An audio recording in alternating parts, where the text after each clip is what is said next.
Shalom Bapak Ibu keluarga damai. Bersyukur kita pada hari ini Rabu 19 Maret 2025 kita memiliki kesempatan untuk mendengarkan sebagian dari firman Tuhan melalui program Samas.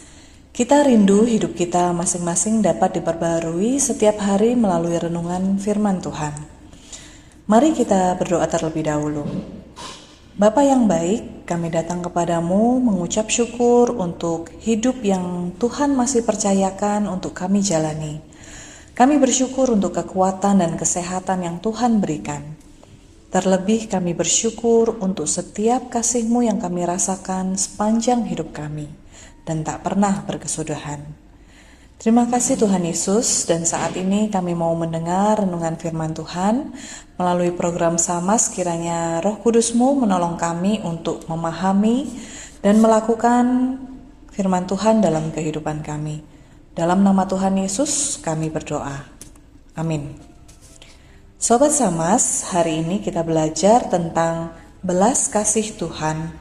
Nats Alkitab terambil dari Markus 8 ayat 1-8 yang berbunyi demikian. Pada waktu itu ada pula banyak orang di situ yang besar jumlahnya, dan mereka tidak mempunyai makanan. Yesus memanggil murid-muridnya dan berkata, "Hatiku tergerak oleh belas kasihan, karena orang banyak ini. Sudah 3 hari mereka mengikuti aku dan mereka tidak mempunyai makanan. Dan jika mereka kusuruh pulang ke rumahnya dengan lapar, mereka akan rebah di jalan sebab ada yang datang dari jauh."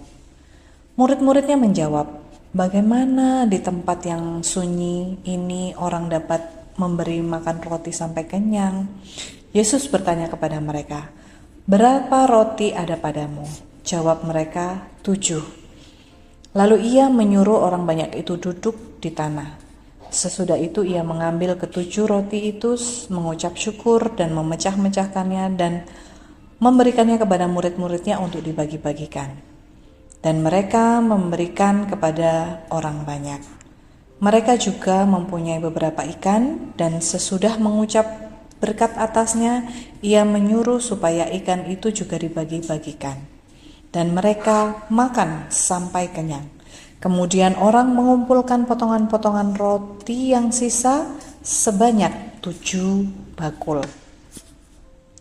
Bapak Ibu Saudara terkasih, dari peristiwa ini kita belajar 2 hal, yaitu tentang orang banyak yang mendengarkan firman Tuhan dan tentang Yesus. Yang pertama, orang banyak yang mengikuti Yesus itu ingin mendengar pengajaran Yesus. Bahkan sampai 3 hari mereka mengikuti Yesus dan tidak membawa bekal atau makanan. Kita melihat kerinduan banyak orang ini yang haus akan kebenaran atau pengajaran firman Tuhan yang disampaikan oleh Yesus. Sampai-sampai mereka tidak mempedulikan kebutuhan jasmani mereka, yaitu makanan.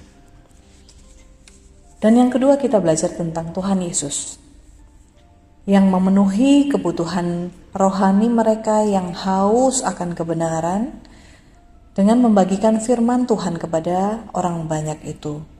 Namun Yesus juga memperhatikan kebutuhan jasmani mereka.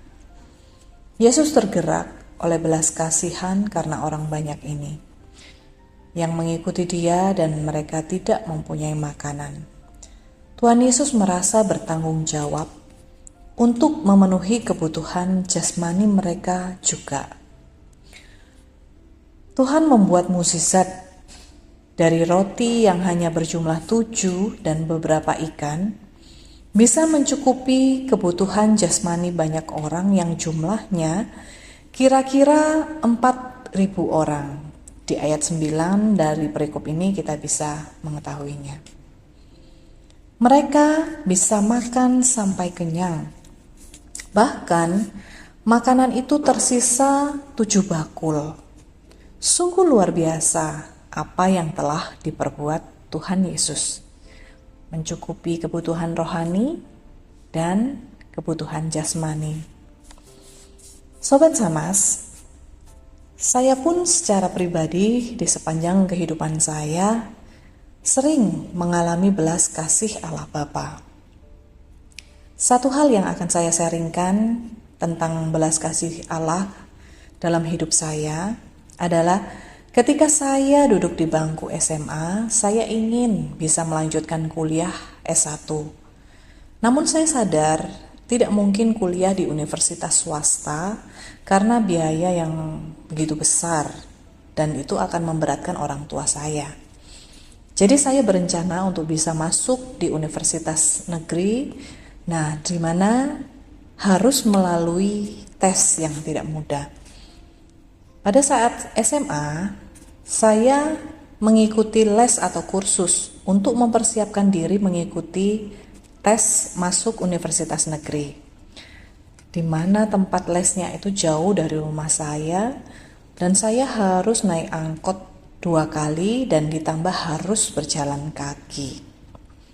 Saya ingat satu kali saya berjalan kaki dan saya sambil berdoa, Tuhan tolong saya supaya saya bisa diterima di universitas negeri pilihan saya. Dan saya menyerahkan segala usaha jerih lelah saya kepada Tuhan. Saya ingat satu ayat firman Tuhan yang saya pegang pada waktu itu, yaitu Amsal 16 ayat 3 berbunyi, serahkanlah perbuatanmu kepada Tuhan, maka terlaksanalah segala rencanamu.